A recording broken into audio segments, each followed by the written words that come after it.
ये कहानी एक आदमी करमदीन और उसकी 3 बेटियों की है।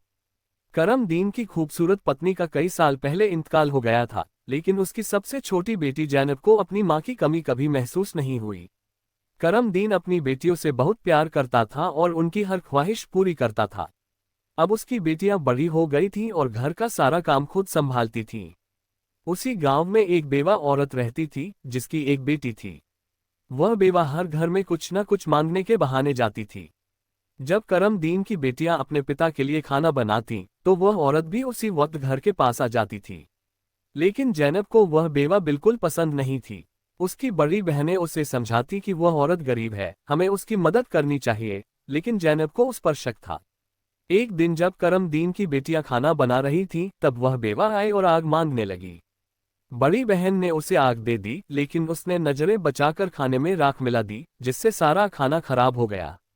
जब करमदीन ने ये देखा तो उसे बहुत गुस्सा आया। उसने बेवा औरत को बुलाकर पूछा, तो वह बहाने बनाने लगी और अपने जाल में फंसाने के लिए उसकी तारीफें करने लगी। धीरे धीरे उसने करमदीन को इतना प्रभावित कर दिया कि उसने उससे शादी कर ली और उसे घर ले आया। शादी के बाद बेवा महिला ने असली रंग दिखाना शुरू कर दिया। उसने करमदीन की बेटियों को घर का सारा काम करने पर मजबूर कर दिया और उन्हें ठीक से खाना तक नहीं देती थी। धीरे धीरे उनकी जिंदगी मुश्किल होती चली गई। एक दिन तीनों बहनें एक पेड़ के नीचे बैठकर रो रही थीं। तभी वहां से एक बुजुर्ग फकीर गुजरा। उसने उनकी बात सुनी और कहा, बेटी, थोड़ी दूर मेरी झोपड़ी है, वहां अनार का एक पेड़ लगा है। जाओ और वहां से अनार ले लो। जब वे वहां पहुंची तो पेड़ पर रसीले अनार लगे थे। उन्होंने अनार तोड़कर खा लिया और उनका पेट भर गया। सौतेली माँ ने जब देखा कि उनकी सेहत ठीक है तो उसे शक हुआ। उसने अपनी बेटी को उनके पीछे भेजा। जैनब ने उसे देख लिया और अनार दे दिया, लेकिन सौतेली बहन ने घर जाकर माँ को सब बता दिया। सौतेली माँ को बहुत गुस्सा आया।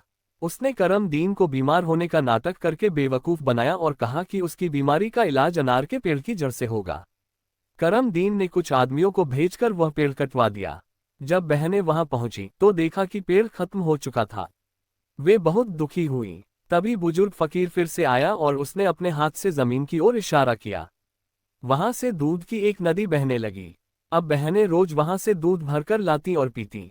सौतेली माँ ने ये देखा तो उसे गुस्सा आया और उसने इस नदी को भी मिटाने का फैसला किया। लेकिन इस बार उसकी चाल कामयाब नहीं हुई।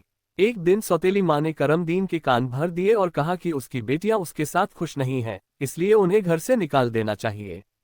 करमदीन उनकी बातों में आ गया और अपनी बेटियों को जंगल में छोड़ आया। वे वहां रोने लगी, लेकिन कोई उनकी मदद करने वाला नहीं था। इत्तेफाक से उस जंगल में 3 शिकारी आए हुए थे। उनमें से एक का नाम नासिर था। जब उसने लड़कियों की हालत देखी तो वह उन्हें अपने घर ले गया। कुछ सालों बाद नासिर और जैनब की शादी हो गई और उनका एक बेटा हुआ। सब कुछ ठीक चल रहा था, लेकिन एक दिन नासिर शिकार पर गया और वापस नहीं लौटा। जैनब बहुत परेशान हो गई। फिर एक दिन एक फकीर उसके घर आया और खाने के बहाने अंदर आ गया। असल में वह एक जादूगर था। उसने जैनब को अपने जादू से कुतिया बना दिया और अपने साथ ले गया। जैनब का बेटा ये सब देखकर बहुत डर गया। उसने अपनी खाला को बताया और फिर अपने पिता को खोजने जंगल चला गया। वहां उसकी मुलाकात एक बुजुर्ग से हुई, जिसने उसे बताया कि जादूगर ने उसकी मां को कैद कर रखा है। लड़के ने जादूगर के यहां जाकर नौकरी कर ली और धीरे धीरे उसे विश्वास में ले लिया। एक दिन जादूगर ने उसे एक खास काम सौंपा। उसे एक महिला तक पैगाम पहुंचाना था, जिससे जादूगर शादी करना चाहता था। जब लड़के ने वह महिला देखी तो वह उसकी मां जैनब थी। जैनब ने उसे पहचान लिया और उसे एक तरकीब बताई। लड़के ने जादूगर का तोता चुरा लिया, जिसमें उसकी जान थी। जैसे ही उसने तोते की गर्दन मरोड़ी, जादूगर मर गया और उसका सारा जादू खत्म हो गया। जैनब अपने असली रूप में आ गई और सभी लोग आजाद हो गए। इसके बाद वे सब गांव वापस आए। जब करमदीन को पता चला कि उसकी पत्नी कितनी जालिम थी तो उसे बहुत पछतावा हुआ।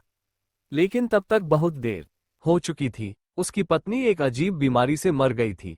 करमदीन ने अपनी बेटियों से माफी मांगी। जैनब और उसकी बहनें अब खुशी खुशी रहने लगी।